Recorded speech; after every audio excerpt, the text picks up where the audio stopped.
Once again, good morning to everyone. This is third part of P block element. It's not solution. P block third part.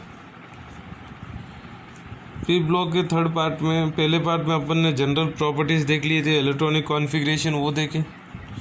Second part में अपन ने reactivity with hydrogen oxygen कैसे oxides क्या होते हैं, उसके बाद अपन ने halogen से हाइलाइट्स क्या होते हैं वो देखे थे। आज के वीडियो में अपन पहले ऑक्साइड्स देखते हैं।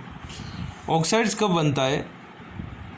ऑक्साइड्स ऑक्सीजन प्लस कोई भी ऑक्साइड्स का क्लासिफिकेशन करते हैं। ऑक्साइड मतलब क्या है? Any metal plus oxide. Metal plus oxygen क्या होगा? ऑक्साइड मेटल या नॉन मेटल या एम्फोटेरिक। ऑक्साइड्स अलग अलग टाइप्स के होते हैं, उनको डिस्कस करते हैं। बेसिक सबसे पहला क्लासिफिकेशन है सिंपल ऑक्साइड्स और मिक्स ऑक्साइड्स। अब देखो ये सिंपल सोचो, एग्जाम्पल Al2O3 है और MgO है। मैंने एग्जाम्पल ये दो लिए, कोई भी ले सकते हो आप। एल्यूमिनियम का ऑक्सीडेशन स्टेट क्या होगा? +3 और MgO के अंदर ऑक्सीडेशन स्टेट क्या होगा? Mg का +2। अगर ऑक्सीडेशन रियल पॉजिटिव नंबर आए तो वो कहलाएंगे simple oxides, real positive number. वही मिक्स ऑक्साइड से सेकेंड टाइप देखो Fe3O4 है। देखो इसके अंदर आयरन का ऑक्सीडेशन स्टेट निकालोगे तो क्या होगा? 3 × x, आयरन का मैंने x ले लिया, 3 × x + 4 × -2 = 0, 3x - 8 = 0, x = 8/3। Pb3O के अंदर भी 8/3। अगर ऑक्सीडेशन स्टेट फ्रैक्शन में आ गया, इसका मतलब वो हो गया मिक्स ऑक्साइड्स। कोई भी अगर real positive number oxidation state आया, इसका मतलब वो होंगे सिंपल ऑक्साइड्स। और अगर ऑक्सीडेशन स्टेट फ्रैक्शन में आ रहा है तो वो होगा मिक्स ऑक्साइड्स। अपने सिलेबस में केवल सिंपल ऑक्साइड्स है। सिंपल ऑक्साइड्स का फिर फर्दर क्लासिफिकेशन है। सबसे पहले वाला है एसिडिक ऑक्साइड्स। एसिडिक ऑक्साइड्स क्या होते हैं? ऐसे ऑक्साइड्स जब पानी से रिएक्ट करेंगे they form acids. Simple oxides क्या होते हैं? Oxides acidic. सिंपल ऑक्साइड्स के अंदर पहले वाला क्या है? Acidic oxides. एसिडिक ऑक्साइड्स क्या होते हैं? Oxides that react with water to form acids. सोचो SO2 क्या है? ऑक्साइड है कोई, H2O के साथ रिएक्ट करेंगे तो क्या बन गया? ये सल्फ्यूरस एसिड। सल्फ्यूरस एसिड ये एसिड है। तो देखो ऑक्साइड को वाटर से रिएक्ट कर रहे हैं तो क्या होता है, क्या बनता है? एसिड। तो उनको बोलते हैं एसिडिक ऑक्साइड्स। इसके बाद ये पॉइंट दिया, mostly non metallic oxides are acidic in nature. जो नॉन मेटालिक ऑक्साइड्स होते हैं जनरली वो एसिडिक होते हैं। Mostly non metallic oxides are acidic in, जैसा SO2 ले लो, सल्फर नॉन मेटल है। CO2 ले लो, C नॉन मेटल है। N2O5 ले लो, N नॉन मेटल है। N मतलब नाइट्रोजन। तो जो नॉन मेटालिक ऑक्साइड्स होते हैं मोस्टली दे आर एसिडिक। और मेटल ऑक्साइड्स भी एसिडिक होते हैं अगर वो मेटल का वो ऑक्साइड के अंदर हाई ऑक्सीडेशन स्टेट है। But certain metal oxides in higher oxidation state are also acidic. Higher oxidation state criteria ले लो 4 से ऊपर। कोई भी मेटल ऑक्साइड होगा और ऑक्सीडेशन स्टेट मेटल का 4 से ज़्यादा होगा तो वो मेटल ऑक्साइड भी एसिडिक होगा। जनरली क्या होता है, most non metal oxides acidic होते हैं, लेकिन मेटल के ऑक्साइड्स भी एसिडिक हो सकते हैं। कब होंगे? जब oxidation state of metal will be greater than 4। अब देख लो Mn2O7 ले लो, Mn का ऑक्सीडेशन स्टेट क्या होगा? +7। CrO3 ले लो, Cr का ऑक्सीडेशन क्या होगा? +6। V2O5 ले लियो, पेंटोवेंडियम ऑक्साइड, वेंडियम का ऑक्सीडेशन स्टेट क्या होगा? +5। तो ये याद रखना है भाई लोग। एसिडिक ऑक्साइड्स क्या होते हैं? ऐसे ऑक्साइड्स जब पानी से रिएक्ट करेंगे एसिड्स बनाएगा, उनको बोलते हैं एसिडिक ऑक्साइड्स। जनरली जो नॉन मेटालिक ऑक्साइड्स होते हैं वो एसिडिक इन नेचर होते हैं, और मेटल के भी ऑक्साइड्स एसिडिक होते हैं। लेकिन कब होंगे? जब ऐसे ऑक्साइड जिसके अंदर oxidation state of metal is high, जैसा Mn2O4, V2O5, CrO3। ठीक है। सेकेंड टाइप है सिंपल ऑक्साइड्स, ये बेसिक ऑक्साइड्स। बेसिक ऑक्साइड जैसे एसिडिक था, बेसिक क्या होगा? ऐसे ऑक्साइड्स जो पानी से रिएक्ट करने पर बेस बनता है। Oxides that reacts with water to form base. सोचो CaO, ये क्या है? Calcium oxide. वाटर बनाएंगे तो क्या बन गया, कैल्शियम हाइड्रोक्साइड। तो ये क्या है, कैल्शियम हाइड्रोक्साइड क्या है, बेस। तो जो ऑक्साइड्स वाटर से रिएक्ट करने पर एसिड बनाते हैं वो होते हैं एसिडिक ऑक्साइड्स। जो ऑक्साइड वाटर से रिएक्ट होने पर बेस बनाते हैं वो होते हैं बेसिक ऑक्साइड्स। जनरली जो मेटालिक ऑक्साइड्स होते हैं, metallic oxides are basic. Metallic oxides में एसिडिक कौन से होते हैं, ऐसे ऑक्साइड्स जिनके अंदर मेटल का ऑक्सीडेशन स्टेट ज़्यादा है, वो मेटालिक ऑक्साइड्स भी क्या होगा, एसिडिक होगा। बाकी सबके सब जिसके ऑक्सीडेशन स्टेट कम है वो सबके सब कैसे होते हैं, बेसिक इन नेचर होते हैं। Metallic oxides are basic in nature. देखो N2O sodium oxide, magnesium oxide, calcium oxide, सारे के सारे मेटल ऑक्साइड्स क्या एसिडिक, लेकिन सॉरी बेसिक। लेकिन वही अगर ऑक्सीडेशन स्टेट हाई है, जैसा अपन ने देखा Mn2O7, CrO3, V2O5, उनके अंदर ऑक्सीडेशन स्टेट मेटल का हाई है तो वो क्या हो जाएगा, एसिडिक हो जाएगा। नहीं तो generally non metallic oxides are acidic in nature. तीसरा चलते हैं एम्फोटेरिक ऑक्साइड्स। एम्फोटेरिक ऑक्साइड्स क्या होते हैं, ऐसे ऑक्साइड जो दोनों एसिड और बेस से रिएक्ट होते हैं, which react with both acid and base are known as amphoteric oxides. Oxides which react with acidic oxides क्या होते हैं, oxides which reacts with water to form acids. Basic oxides क्या होते हैं, oxides which reacts with water to form base. और amphoteric oxides क्या होते हैं, ऐसा oxides which reacts with both acids and bases, important है ये दोनों रिएक्शन देखना है। अल्यूमिनियम ऑक्साइड एम्फोटेरिक का एग्जांपल है, देखो HCl एसिड हो गया इन प्रेजेंस ऑफ वाटर के प्रेजेंस में। ये coordination compounds hexa aqua aluminium 3, इसका नाम क्या है, हेक्सा एक्वा अल्यूमिनियम 3। ये कोऑर्डिनेशन कॉम्पाउंड है, नाम पर ज़्यादा इंपॉर्टेंस मत देना, जब कोऑर्डिनेशन कंपाउंड करेंगे जब करेंगे। Plus Cl6Cl-। वही अगर अल्यूमिनियम, ये NaOH क्या है, बेस। तो देखो अल्यूमिनियम एसिड के साथ भी रिएक्ट हो रहा है, वही Al2O3 NaOH के साथ भी रिएक्ट करूँगा तो क्या बनेगा, फिर से एक कॉम्प्लेक्स कंपाउंड मिलेगा। क्या बनेगा, ये sodium hexa hydroxo aluminate 3, sodium hexa hydro aluminate 3, ये भी एक कोऑर्डिनेशन कंपाउंड है। इसको क्या होता है आगे देखते हैं IUPAC नेम कोऑर्डिनेशन कंपाउंड्स पे। तो इधर से देखो अल्यूमिनियम ऑक्साइड्स एसिड और बेस दोनों से रिएक्ट कर रहा है, तो इसका मतलब ये क्या है, एम्फोटेरिक ऑक्साइड्स। उसके बाद चौथा है न्यूट्रल ऑक्साइड्स क्या होते हैं, which does not react with both acids and bases. जो एसिड्स और बेसेस दोनों से रिएक्ट नहीं होता है उनको बोलते हैं neutral oxides which do not react with both acids and bases, ना एसिड्स के साथ रिएक्ट होंगे ना बेसेस के साथ रिएक्ट होंगे, उनको बोलते हैं न्यूट्रल ऑक्साइड्स। एग्जाम्पल याद रखना है, carbon monoxide, NO, N2O etcetera, ये 3 तो एग्जाम्पल याद रखना है न्यूट्रल ऑक्साइड्स का। CO, NO और N, सबके एग्जांपल्स याद रखना। तो पहले क्या है, सिंपल और मिक्स्ड। सिंपल ऑक्साइड्स क्या होते हैं, ऐसे ऑक्साइड जिनके अंदर oxidation state real positive number होगा। मिक्स ऑक्साइड्स क्या होंगे, ऐसे ऑक्साइड्स जिनके अंदर ऑक्सीडेशन स्टेट फ्रैक्शन आएगा। फिर सिंपल के अंदर अपन ने एसिडिक, बेसिक, एम्फोटेरिक और न्यूट्रल विथ एग्जाम्पल्स देखना। ये रिएक्शन दोनों इंपॉर्टेंट है, याद रखना है। एक चीज़ याद रखना, ये physical chemistry, inorganic chemistry generally याद रखना आप पर निर्भर करता है कितनी मेहनत करोगे। ज़्यादा understanding is not required, hard work is required in inorganic chemistry. You have to keep on writing reactions many times, okay ना, प्रैक्टिस करते रहो। चलो आगे चलते हैं। अब चलते हैं ओजोन के ऊपर। ओजोन क्या है, एलेक्ट्रोप ऑफ ऑक्सीजन है। ओजोन का फॉर्मूला O3 है। देखो ओजोन कैसा बनाया जाता है, it is by passing stream of oxygen through a silent electrical discharge. मतलब ऑक्सीजन को पास कर दो, साइलेंट इलेक्ट्रिक डिस्चार्ज, एक कंटेनर के अंदर इलेक्ट्रोड्स डाल दो और वहाँ उससे ऑक्सीजन को पास कर दो, तो वो जो इलेक्ट्रोड्स के ऊपर चार्ज डेवलप होगा वो ऑक्सीजन को अपनी तरफ अट्रैक्ट करके जो ऑक्सीजन है वो क्या बन जाएगा, ओजोन। और ये रिएक्शन होता है एंडोथर्मिक, हीट ऑब्जर्व होती है, and delta H is around 142 kilojoule पर मोल। ठीक है ना, याद रखने की चीज़ है।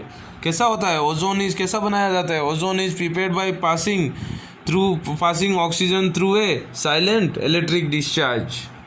ठीक है ना। ओजोन कहाँ पाया जाता है, ozone is found 20 kilometre above the surface of the earth. 20 kilometre, ज़मीन से 20 किलोमीटर ऊपर सरफेस में पाया जाता है, जिसको बोलते हैं स्ट्रेटोस्फियर। ठीक है ना। उसके बाद देखते हैं प्रॉपर्टीज ऑफ ओजोन। देखो ओजोन तीनों फॉर्म्स में एग्जिस्ट हो सकता है, लिक्विड, सॉलिड और गैस। अब ये कलर्स थोड़ा याद रखना है ना कम्पिटिटिव एग्जाम में। अगर ओजोन गैस होता है तो उसको पेल ब्लू मतलब लाइट ब्लू। वही अगर ओजोन लिक्विड होता है तो डार्क ब्लू हो जाएगा, और वही अगर ओजोन सॉलिड होता है तो वो वायलेट एंड ब्लैक कलर हो जाएगा। ठीक है ना, याद रखना है ये पॉइंट। उसके बाद ozone is highly oxidising. Ozone oxidising nature है। ऑक्सीडाइजिंग नेचर मतलब खुद क्या करता है, रिडक्शन। खुद का क्या हो जाता है, रिडक्शन, और किस में बदल जाता है वो, ऑक्सीडाइज। और वो करता क्या है, खुद का रिडक्शन हो रहा है तो वो काम कैसा करता है, ऑक्सीडाइजिंग। क्यों, कैसा करता है, देखो जो O3 है वो क्या करता है, O2 oxygen, ozone will be converted into oxygen, और 2 ऑक्सीजन तो ये आ गए, एक ऑक्सीजन ये, इसको बोलते हैं नेसेट ऑक्सीजन, स्क्वायर ब्रैकेट के अंदर नेसेट ऑक्सीजन। ये देखो ऑक्सीजन अकेला है, it is very very reactive, और वो किसी से भी रिएक्ट होके काफ़ी हार्मफुल भी होता है। Knesset oxygen is very highly reactive and it में रिएक्ट विद एनीथिंग। वो जिसके भी कॉन्टैक्ट में आएगा उससे रिएक्ट हो जाएगा, क्योंकि इसके पास ऑक्सीजन एक आटम है, इधर Knesset, it is very very reactive. और देखो ओजोन का ऑक्सीडेशन इधर से O3 से क्या बन गया, O2। ऑक्सीजन रिलीज हो रहा है तो O3 से O2 बन रहा है, तो हो रहा क्या है, रिडक्शन। लेकिन उसका काम क्या है, ऑक्सीडाइजिंग एजेंट। तो ओजोन ऑक्सीडाइजिंग एजेंट कैसा बिहेव करेगा, जो ये ओजोन रिलीज हो रहा है वो क्या करेगा, किसी को भी दूसरे चीज़ को क्या करेगा, रिड्यूस कर देगा। तो खुद कैसा बिहेव करेगा, ऑक्सीडाइजिंग एजेंट। अब देखो सोचो लेड सल्फाइड है, PbS, ओजोन से रिएक्ट करेगा, बन गया PbSO4 O2। क्या बन गया, O2। एक ऑक्सीजन कम हो गया ना O3 से O2, तो खुद का क्या हो गया, ओजोन का खुद का क्या हो रहा है, रिडक्शन। और लेकिन PbS को क्या कर दिया, ऑक्सीडाइज कर दिया। PbS के अंदर ऑक्सीजन नहीं था, अब ऑक्सीजन आ गया, एडिशन ऑफ ऑक्सीजन क्या हो गया, ऑक्सीडेशन। ओके ना। और एक चीज़, ओजोन जो है फटाक से डिकम्पोज हो जाता है, वापस ऑक्सीजन देने के लिए। डिकम्पोज मतलब खुद टूट जाता है। जो O3 है वो हाथ टूट के ऑक्सीजन 3O2 में बदल जाता है। ठीक है ना, it is very very unstable ozone. थोड़ी भी टेम्परेचर मिलते ही, थोड़ी भी एनर्जी मिलते ही क्या करता है, ozone will decompose it again to oxygen. ठीक है, चलो अगला, दिस इज इंपॉर्टेंट रिएक्शन। देखो पोटाशियम क्या ही होता है, पोटाशियम आयोडाइड ओजोन के साथ रिएक्ट करता है in presence of water to give KOH iodine NO2। ये देखो जो ये रिएक्शन है, this is use for the estimation of ozone. Ozone कितना है किसके अंदर, सोचो एक कंटेनर है, वो कंटेनर के अंदर ओजोन कितना है। अगर मुझे वो ओजोन का फाइंड आउट करना है, क्वांटिटेटिव एनालिसिस करना है, तो मैं क्या करूँगा, एक कंटेनर के अंदर जिसके अंदर ओजोन है, वो ओजोन के अंदर पोटाशियम आयोडाइड डालूंगा। पोटाशियम आयोडाइड डालने के बाद उसके अंदर KOH बनेगा और I2 बनेगा। जो I2 बना है, I2 को मैं सोडियम थायोसल्फेट से रिएक्ट करूंगा। आयोडीन को किससे करूंगा, टाइट्रेट करूंगा, सोडियम थायोसल्फेट। टाइट्रेट एक्सपेरिमेंट में आता है, ब्यूरेट में होता है, मतलब इनडायरेक्टली अभी के लिए समझ लो रिएक्शन करूंगा। जो आयोडीन क्या होगा, पहले आयोडीन को, जो ओजोन है उसको मैं क्या करूँगा, पोटेशियम आयोडाइड के साथ रिएक्ट करूँगा। उसके बाद जो आयोडीन रिलीज होगा, वो आयोडीन को सोडियम थायोसल्फेट, फार्मूला क्या होता है सोडियम थायोसल्फेट का, Na2H2O3, Na2H2O3, सोडियम थायोसल्फेट से टाइट्रेशन करूँगा। तो सोडियम थायोसल्फेट से मुझे ये पता चल जाएगा कि कितना आयोडीन है, और कितना आयोडीन है, अगर आयोडीन का पता चल गया तो ओजोन कितना था करके पता लग जाएगा, क्योंकि ओजोन Ki से रिएक्ट करने पर ही आयोडीन आ रहा है। तो अगर आयोडीन का मुझे पता लग जाएगा Na2CO3 से रिएक्ट करने पर कि कितना आयोडीन है, तो आयोडीन का पता लगते ही मुझे ये पता लग जाएगा कि ओजोन कितना था। तो this is very very important reaction. It is use for the quantitative analysis of ozone. आपको अगर पूछे how you can quantitatively estimate ozone, मतलब ये रिएक्शन लिख के ये थियरी लिख देना है। देखो क्या लिखना है, reactivity of with ozone, reactivity of ozone with potassium iodide is used in the quantitative analysis of ozone. That is, we can estimate amount of ozone present. Ozone कितना है अपन estimate कर सकते हैं by treating ozone with potassium iodide. The iodine liberated, क्या liberate हो रहा है, iodine liberated किससे ट्रीट करेंगे? विद सोडियम थायोसल्फेट Na2SO3 से Na2H2O3 से रिएक्ट करेंगे, by which we can determine the amount of iodine. उससे क्या पता चलेगा कितना आयोडीन लिबरेट हुआ है। अगर वही आयोडीन का लिबरेट का पता चल गया, the iodine which liberated is treated with sodium thiosulphate. Formula क्या होता है sodium thiosulphate? Na2H2O3 by which we can determine the amount of iodine liberated हो गया। From amount of iodine we can determine amount of ozone present. ठीक है ना? चलो आगे चलते हैं, वेरी वेरी इंपॉर्टेंट ये एस्टिमेशन। नेक्स्ट आगे चलते हैं, थोड़े जनरल पॉइंट्स याद रख लो ओजोन की। Ozone observes harmful ultraviolet rays from reaching. Upon ozone क्या करता है? हार्मफुल अल्ट्रावायलेट रेस को ऑब्जर्व करता है। This is special property. जो यूवी रेस होते हैं वो स्किन कैंसर, काफ़ी बीमारी, साइडनेस, परमानेंट आंखों की बीमारी हो जाना, आंखों की रोशनी चले जाना परमानेंटली, ऐसे कई बीमारियां होती है, ये अल्ट्रावायलेट रेस कॉज करते हैं। तो ये अल्ट्रावायलेट रेस से अपन को ओजोन बचाता है। क्या करता है? ओजोन अल्ट्रावायलेट रेस को ऑब्जर्व करता है। क्या करता है? ऑब्जर्व कर लेता है। उसके बाद और एक नेक्स्ट पॉइंट देखो, जो जेट फ्लाइट फाइटर्स होते हैं, वो जेट्स क्या करते हैं? जेट फ्लाइट फाइटर्स की NO nitrogen oxide gas release होता है।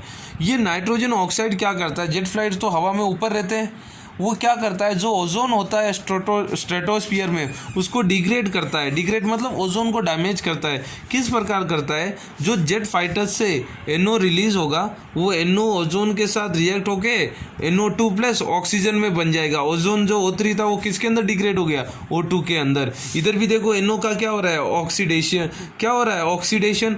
तो और O3 का क्या हो रहा है? रिडक्शन। तो O3 कैसा होता है? As a oxidising agent. उसके बाद देख लो CFC, क्लोरोफ्लोरोकार्बन, इनको फ्यूरॉन्स भी बोलते हैं, FERONS। ये फ्यूरॉन्स क्या होते हैं? ये रेफ्रिजरेटर जो अपने फ्रिज होते हैं उनके अंदर रिलीज होते हैं, वो भी ओजोन को डिग्रेड कर देते हैं। कैसा डिग्रेड करते हैं? ओजोन को क्या बन जाएगा? O2+ नेसेट ऑक्सीजन रिलीज कर देगा। ठीक है, चलो आगे चलते हैं, सल्फर के बारे में पढ़ते हैं हम। Sulphur एक्सबिट्स एलेट्रोफी property. एलेट्रोफी मैंने पहले इंट्रोडक्शन में बताया था, जो भी ग्रुप 16 के एलिमेंट्स है सबके सब एलेट्रोफी प्रॉपर्टी एक्सबिट करते हैं। एलेट्रोफी मतलब एक एलिमेंट का डिफरेंट फॉर्म में एग्जिस्ट होना, वो डिफरेंट फॉर्म्स को बोलते हैं एलेट्रोफ्स। सल्फर के भी कई एलेट्रोफ्स हैं, लेकिन अपन दो डिस्कस करेंगे, एलोरोम्बिक सल्फर और मोनोक्लिनिक सल्फर। रोम्बिक सल्फर को अल्फा सल्फर भी बोलते हैं और मोनोक्लिनिक सल्फर को बीटा सल्फर भी बोलते हैं। अब देखना, ये डिफरेंसेस याद रखना है। स्टेबल बिलो 369 केल्विन, जो लो टेम्परेचर पे मतलब रूम टेम्परेचर पे स्टेबल होता है, एलो 369 केल्विन के नीचे। 369 केल्विन मतलब क्या होगा? सोचो 273 केल्विन सेल्सियस में कितना हो जाएगा? Around 80 degree Celsius. इसका मतलब रूम टेम्परेचर बिलो मतलब नीचे 80 डिग्री सेल्सियस के बिलो ही स्टेबल है। कौन? एलोरोम्बिक। अप्रॉक्सीमेटली 80 कितना ले लो? 90 डिग्री सेल्सियस, क्योंकि 273 को कितना है 96 ऐड करूँगा जब भी 369 केल्विन होगा, मतलब 100 डिग्री सेल्सियस के नीचे स्टेबल है। कौन सा? रोम्बिक सल्फर या एलो सल्फर। रोम्बिक सल्फर एलो सल्फर या रोम्बिक सल्फर का नाम क्या है? अल्फा सल्फर भी कहते हैं। Stable below room temperature. Room temperature कौन सा एलोट्रोप ऑफ सल्फर स्टेबल है? मतलब एलो सल्फर। वही जो मोनोक्लिनिक सल्फर या बीटा सल्फर है, it is stable above 369 kelvin. 369 kelvin के ऊपर ही स्टेबल है, मतलब अप्रॉक्सीमेटली 96 डिग्री सेल्सियस के ऊपर स्टेबल है। जो एलो सल्फर है वो CH2 के अंदर, CH2 मतलब कार्बन डाइसल्फाइड। क्या नाम है? कार्बन डाइसल्फाइड के अंदर भी सोल्यूबल है और वाटर के अंदर भी सोल्यूबल है। कौन सा? Alpha sulphur. लेकिन वही जो बीटा सल्फर है, it is soluble only in CH2। Water के अंदर सोल्यूबल है या नहीं है इसका कोई इन्फॉर्मेशन नहीं है, तो इट इज़ नॉट सोल्यूबल भी नहीं कह सकते हैं इन वाटर, या सोल्यूबल इन वाटर भी नहीं कह सकते हैं। लेकिन both are soluble in carbon disulphide and alpha sulphur is also soluble in water. जो अल्फा सल्फर है उसकी मेल्टिंग पॉइंट होती है 385.5 केल्विन। वही जो बीटा सल्फर है उसकी मेल्टिंग पॉइंट होती है 393 केल्विन। 393 केल्विन। याद रखना है। Melting point of yellow sulphur या अल्फा सल्फर क्या है 385.5 केल्विन, वही बीटा सल्फर क्या है 393 केल्विन। चलो आगे चलते हैं। जो 369 केल्विन है that is called transition temperature. 369 kelvin मतलब 96 डिग्री सेल्सियस, इसको बोलते हैं ट्रांजिशन टेम्परेचर। मतलब ये टेम्परेचर पे दोनों form of sulphur that is alpha and beta sulphur पाए जा सकते हैं। 369 केल्विन पे दोनों form of sulphur that is both alpha and beta sulphur can exist, दोनों फॉर्म सल्फर पाए जा सकते हैं। वही 369 केल्विन के नीचे कौन सा होगा अल्फा सल्फर, और 369 के अबो कौन सा होगा बीटा सल्फर बिलो। लेकिन at 369 kelvin both are stable मतलब पाए जा सकते हैं, रह सकते हैं, जी सकते हैं। कौन से both alpha and beta sulphur. At 369 Kelvin is a transition temperature, that is at 369 Kelvin both alpha and beta sulfur are stable। लेकिन अगर वही 369 केल्विन के बिलो कौन सा होगा अल्फा सल्फर ही स्टेबल होगा, और 369 के केल्विन के अबो कौन सा होगा बीटा सल्फर ही स्टेबल होगा। दोनों जो अल्फा और बीटा सल्फर है that exist in S8 form. कैसे फॉर्म में होते हैं S8 के रूप में पाए जाते हैं। Sulphur S8, oxygen O2। Introduction में मैंने बोला था, इसलिए इन ऐसे ऑक्सीजन और सल्फर के बीच में large difference between boiling points होते हैं, ठीक है ना। ये S8 दोनों अल्फा और बीटा सल्फर दोनों S8 है तो दोनों का स्ट्रक्चर CS होगा। इसको बोलते हैं क्रोन शेप, W जैसा होता है क्रोन शेप, ठीक है ना। चलो आगे देखते हैं।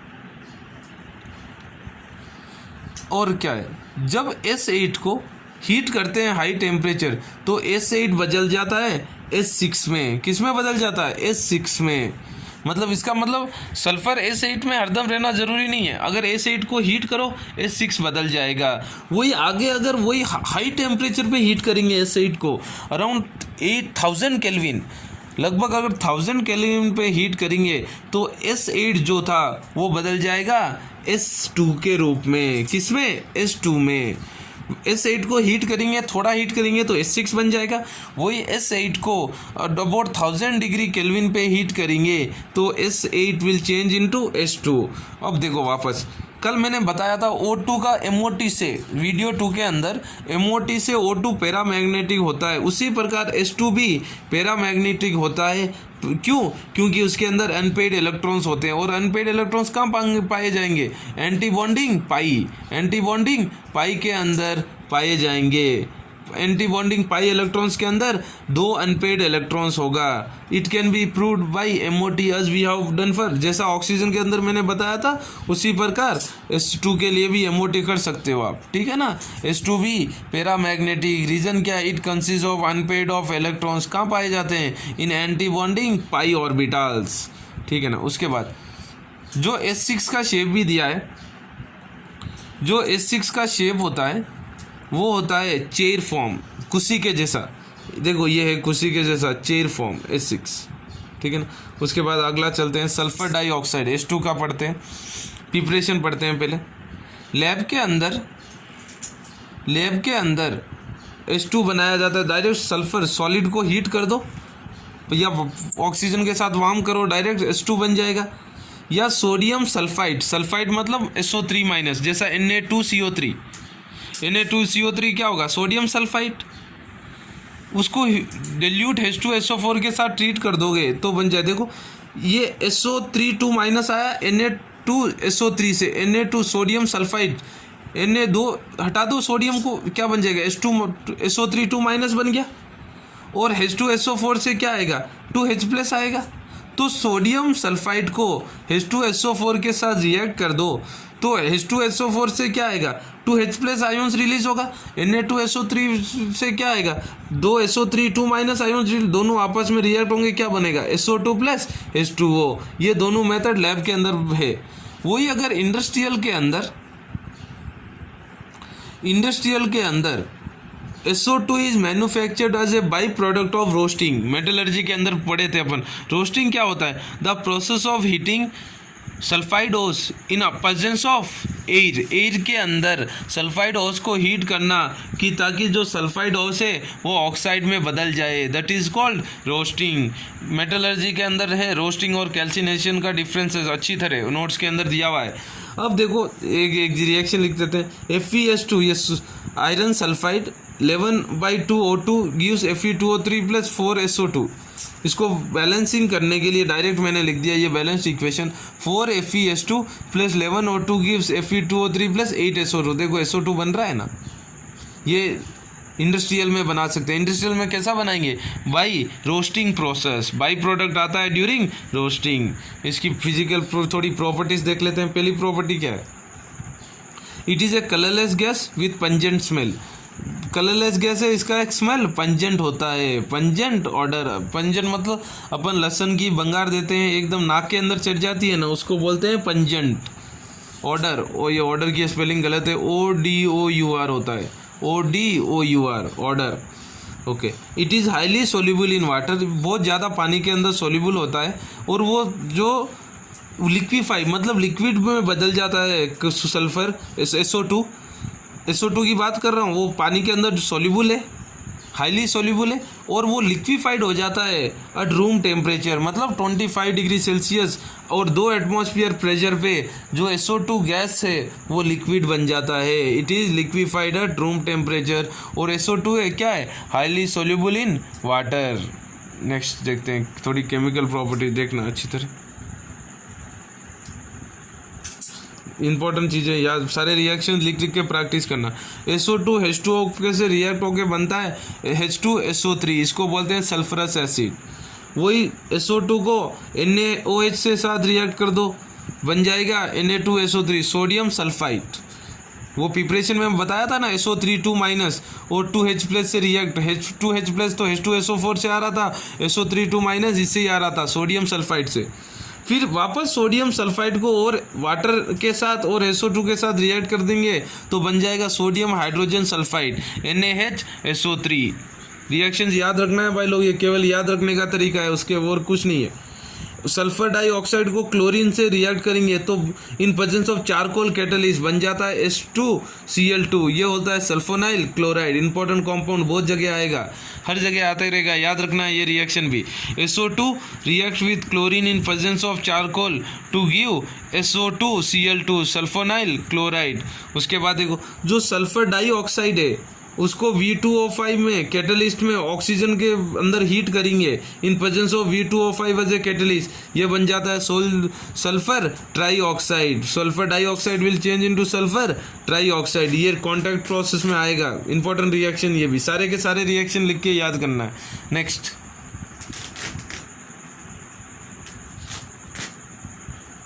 This both are most important reactions of 16 group के अंदर, बहुत इंपॉर्टेंट रिएक्शन है ये। देखो जो मॉइस्ट मतलब पानी के प्रेजेंस में, मॉइस्ट मतलब पानी गीला, मॉइस्ट के प्रेजेंस में SO2 behaves as a reducing agent. कैसा काम करता है? रिड्यूसिंग एजेंट काम करता है, तो खुद का क्या होगा? ऑक्सीडेशन। देखो पहला एग्जांपल है जो Fe3 है, Fe3 क्या होगा? फेरिक। Fe2 क्या बन गया? फेरस। तो फेरिक को फेरस में बदल देता है। होता कैसा है देखो अच्छी तरह, पूरा रिएक्शन लिखते हैं। SO2 वाटर, वाटर मतलब मॉइस्चर मतलब वाटर होगा, वो बन जाएगा SO4 - 4H+ 2 इलेक्ट्रॉन्स, ठीक है ना। जो फेरिक था वो 2 इलेक्ट्रॉन गेन करके बन जाएगा 2Fe2+, बन गया फेरस।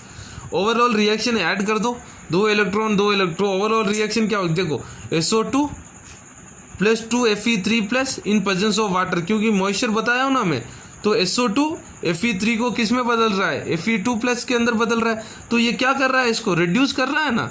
क्या कर रहा है? रिड्यूस। इसका मतलब ये कैसा काम कर रहा है? Fe3+ है, इलेक्ट्रॉन गेन कर रहा है, Fe3+ है, Fe2 बन रहा है, Fe2+ बन रहा है, इलेक्ट्रॉन गेन कर रहा है, तो क्या हो रहा है? रिडक्शन हो रहा है। रिडक्शन कौन कर रहा है? SO2। तो SO2 खुद का क्या होगा? ऑक्सीडेशन, और काम क्या करेगा? एज ए रिड्यूसिंग एजेंट, ठीक है ना।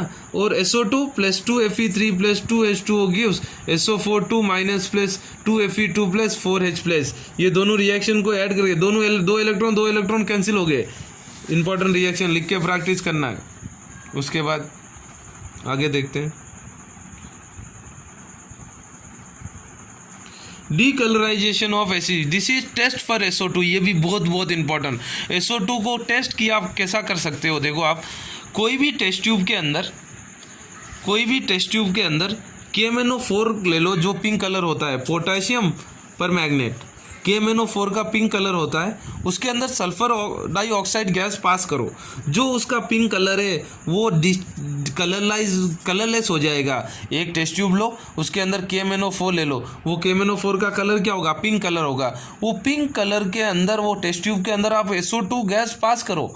SO2 गैस पास करने पर अगर वो पिंक कलर कलरलेस बन गया तो वो SO2 होगा, अगर कलरलेस नहीं बना तो वो गैस SO2 नहीं होगा। इसका मतलब KMnO4 को डीकलराइज एसिडिफाइड मतलब इन presence of acid, acidified in acidic medium, KMnO4 decolourise हो जाएगा। इसका मतलब अगर KMnO4 डीकलराइज हो गया, इसका मतलब डीकलराइज कौन करता है, SO2।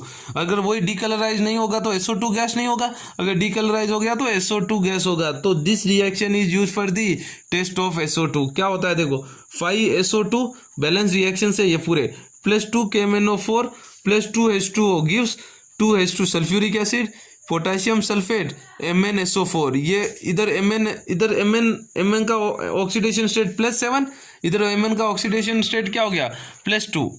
क्या हो गया, +2। तो रिडक्शन हो रहा है, क्या हो रहा है, रिडक्शन। तो रिडक्शन कौन कर रहा है, SO2। तो SO2 क्या होगा, ऑक्सीडाइजिंग एजेंट।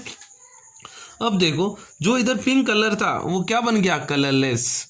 अगर ये रिएक्शन नहीं होगा, अगर मैं O2 लगाया तो रिएक्शन नहीं होगा, NO2 लगाया तो रिएक्शन नहीं होगा। एक टेस्ट ट्यूब के अंदर के 2 टेस्ट ट्यूब ले लो, दोनों के अंदर KMnO4 ले लो, एक के अंदर SO2 गैस पास करो, एक के अंदर NO2 पास करो। जो टेस्ट ट्यूब के अंदर पिंक कलर से कलरलेस बन जाएगा, वो टेस्ट ट्यूब के अंदर कौन सा गैस पास हो रहा है, SO2। इसका मतलब this is use for the test of SO2, very important. अब SO2 का स्ट्रक्चर देख लो, रेजोनेटिंग स्ट्रक्चर होगा, डबल बॉन्ड यहाँ हो सकता है, यहाँ ये एक डेटिव बॉन्ड बनाएगा, ये ठीक है ना, एंगुलर स्ट्रक्चर शेप होता है।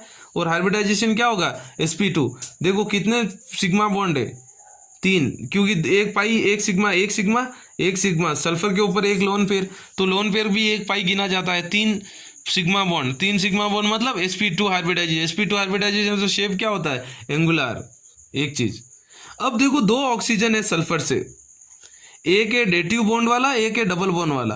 अपन ने ये पढ़ा है जो डबल बॉन्ड होती है उसकी लेंथ छोटी होती है, लेकिन जो सल्फर के अंदर, सल्फर डाइऑक्साइड के अंदर जो भी दोनों बॉन्ड है, S डबल बॉन्ड हो और S सिंगल बॉन्ड हो, इन दोनों की लेंथ सेम होती है। ये रीजन क्या है, रेजोनेटिंग स्ट्रक्चर। देखो अपन को पता नहीं ऐसा होगा या ऐसा, यहाँ तो ऑक्सीजन डबल बॉन्ड और ये इधर ऑक्सीजन वापस क्या हो गया, रेजोनेटिंग, और इधर बन गया डबल बॉन्ड, अल्टरनेटिव चेंज हो रहा है।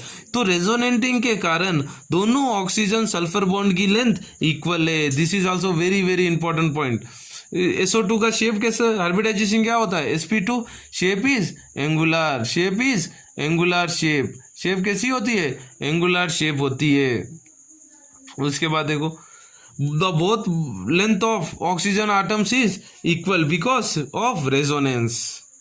दोनों रेजोनेंस के कारण S डबल बॉन्ड हो और S सिंगल बॉन्ड हो की लेंथ इक्वल होती है, ठीक है ना। आगे देखते हैं, oxo acids of sulphur, last concept आज का। 4 सल्फर के ऑक्सो एसिड मतलब क्या होते हैं, ऐसे एसिड जिनके अंदर ऑक्सीजन हो। ऑक्सो एसिड मतलब ऐसे एसिड जिनके अंदर ऑक्सीजन हो, ऑक्सीजन के अलावा कुछ भी हो लेकिन ऑक्सीजन रहना जरूरी है। सबसे पहला H2SO3 सल्फरस एसिड। अब देखो ये स्ट्रक्चर बनाने के तरीके, पहले OH बना लो, कितने, 2 H है, 3 ऑक्सीजन है, तो क्या बन जाएगा, 2 OH बन गए। अब कितने ऑक्सीजन बाकी है, 1 ऑक्सीजन बाकी है। सल्फर कितना है, 1 ही है, तो सल्फर के ऊपर 2 OH बन गए और 1 ऑक्सीजन जो भी होगा डबल बॉन्ड बनेगा, ऑक्सीजन जो भी होगा डबल बॉन्ड बनेगा, ठीक है ना। अब देखो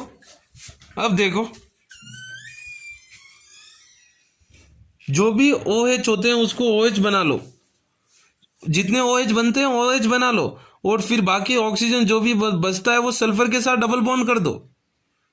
अब देखो ये स्ट्रक्चर हो गया, ये डाई बेसिक एसिड या डाई प्रोटिक, बेसिक को प्रोटिक भी बोलते हैं। डाई मतलब 2 H प्लस रिलीज करेगा। कहाँ से रिलीज करेगा? OH जो है ना, इधर क्या होता है, ऑक्सीजन की हाई इलेक्ट्रोनेगेटिविटी के कारण जो OH बॉन्ड है, O और H के बीच में जो बॉन्ड है, वो बॉन्ड पेयर ऑफ इलेक्ट्रॉन्स कौन ज्यादा अपनी तरफ खींचेगा? ऑक्सीजन, क्योंकि हाई इलेक्ट्रोनेगेटिविटी के कारण। तो OH बॉन्ड से H प्लस आसानी से रिलीज हो जाएगा। लेकिन कितने H प्लस रिलीज हो रहे हैं? ये एक OH, 2 OH है, तो 2 H प्लस आसानी से रिलीज होगा। इसका मतलब ये कैसी है? डाई बेसिक या डाई प्रोटिक। ठीक है। सेकेंड टाइप ये सल्फरस एसिड हो गया। नेक्स्ट है सल्फ्यूरिक एसिड। इधर भी देखो OH कितने बन रहे हैं? 2 OH बन जाएंगे। 4 ऑक्सीजन है, 2 हाइड्रोजन है, तो 2 तो OH बन गए, और बाकी बचे हुए 2 ऑक्सीजन है। 2 ऑक्सीजन है। ऑक्सीजन और सल्फर का कभी भी डबल बॉन्ड बनाना है, तो सल्फर 2 ऑक्सीजन बचे हुए, डबल बॉन्ड हो गया। क्योंकि सिंगल बॉन्ड बनाएंगे तो ऑक्टेट कंप्लीट नहीं होगा ऑक्सीजन का। और बाकी OH कितने कॉम्बिनेशन हो गए? 2, दोनों साइड OH, और जो भी OH होता है वहां सिंगल बॉन्ड ही बनाना है। इधर भी कितने H प्लस आयोन रिलीज हो सकते हैं? 2। जितने OH होते हैं उतने ही H प्लस होगा, क्योंकि ऑक्सीजन हाइड्रोजन के बीच में इलेक्ट्रोनेगेटिविटी डिफरेंस के कारण ऑक्सीजन अपनी तरफ पूरा bond covalent shared pair of electron खींच लेगा, वहां से H प्लस आसानी से रिलीज हो जाएगा। So it is also dibasic और डाइप्रोटिक एसिड। तीसरा ऑक्सो एसिड ऑफ सल्फर है पायरोसल्फ्यूरिक एसिड, H2H2O7 और ओलियम। इधर देखो, इधर अच्छी तरह देखना। OH कितने होंगे? 2। तो ऑक्सीजन कितने बचे हैं? 5। सल्फर कितने हैं? 2। तो एक सल्फर के लिए OH कितने पांति आएगा? 1 पांति आएगा। तो एक सल्फर के ऊपर 2 सल्फर है, दोनों सल्फर के ऊपर 1-1 OH लगाना है। और ऑक्सीजन कितने बचे हैं? 5 बचे हैं। 5 बचे हैं, तो एक सल्फर के कितने ऑक्सीजन आएंगे? 2 पांति आ गए। तो एक सल्फर पे 2-2 ऑक्सीजन का डबल बॉन्ड लगा दो। फिर एक ऑक्सीजन कॉमन बच गया, क्योंकि 6 ऑक्सीजन टोटल 7 है, वो दोनों सल्फर के बीच में लगा दो। समझ में आया? देखो अच्छी तरह स्ट्रक्चर देखते हैं वापस। देखो OH कितने? 2 हो गए, दोनों सल्फर के बीच में लगा दिया। अब टोटल ऑक्सीजन कितने बचे हैं? 5 तो 4 लो, 4 लेंगे तो 1-1 सल्फर को 2-2 पांति आएगा। ये 2-2 पांति आ गए, डबल बॉन्ड जोड़ दो। अब एक ऑक्सीजन है, वो दोनों सल्फर से आधा जोड़ दो। एक ये सल्फर के साथ बॉन्ड, एक ये सल्फर के साथ बॉन्ड। ये हो गया पायरोसल्फ्यूरिक एसिड, जिसको ओलियम भी बोलते हैं, याद रखना है। अब से मैं ओलियम ही बोलूंगा लेसन में आगे। ओलियम बोले तो पायरोसल्फ्यूरिक एसिड, H2S। ये भी क्या होगा? डाई बेसिक होगा या डाई प्रोटिक? डाई बेसिक बोलो या डाई प्रोटिक। क्यों? कितने OH बॉन्ड होते हैं उतने ही H प्लस आयोन्स रिलीज होगा, बता दिया मैंने। लास्ट ऑक्सो एसिड होता है पर ऑक्सो डाई सल्फ्यूरिक एसिड। पर ऑक्सो डाई सल्फ्यूरिक एसिड। अब देखो H2H2O8, OH कितने बनेंगे? 2 बन गए। तो दो सल्फर कितने हैं? 2। एक सल्फर को OH कितने पांति आएगा? 1। उसके बाद बाकी ऑक्सीजन 6। अगर एक सल्फर के ऊपर 3 ऑक्सीजन जोड़ देंगे तो होगा नहीं। तो क्या करेंगे? देखो एक सल्फर पे 2-2 ऑक्सीजन डबल बॉन्ड हो गए, तो ऑक्सीजन कितने हो गए? 4, और 2 OH वाले ऑक्सीजन 6, और 2 बचे हुए ऑक्सो है। देखो पर ऑक्सो बॉन्ड कब होता है? O बॉन्ड जो भी होता है, O और O bond, O single bond, O जो होता है उसको बोलते हैं पर ऑक्साइड बॉन्ड। बाकी 2 ऑक्सीजन बचे हुए हैं, दोनों के बीच में O single bond O, sulphur single bond O। ये हो गया पर ऑक्सो डाई सल्फ्यूरिक एसिड का। ये भी क्या होगा? OH कितने बॉन्ड है? 2 है, तो H प्लस कितने रिलीज होंगे? 2 रिलीज होंगे। तो ये भी क्या है? डाई बेसिक और डाई प्रोटिक एसिड। ठीक है ना? ये पढ़ते रहो, नोट्स अप टू डेट रखो। काफ़ी बड़ा लेसन है। आप ये फिजिक इनऑर्गेनिक केमिस्ट्री यही डिपेंड करता है कि आप कितनी प्रैक्टिस करोगे। रिएक्शंस सारे के सारे प्रैक्टिस याद रखना है। चीज़ें अंडरस्टैंड होने की कम में, याद रखने की ज़्यादा है पूरी इनऑर्गेनिक केमिस्ट्री में। ठीक है ना? पढ़ते रहो। कोई भी डाउट होता है तो you can ask me and complete notes on daily basis. ठीक है? God bless you.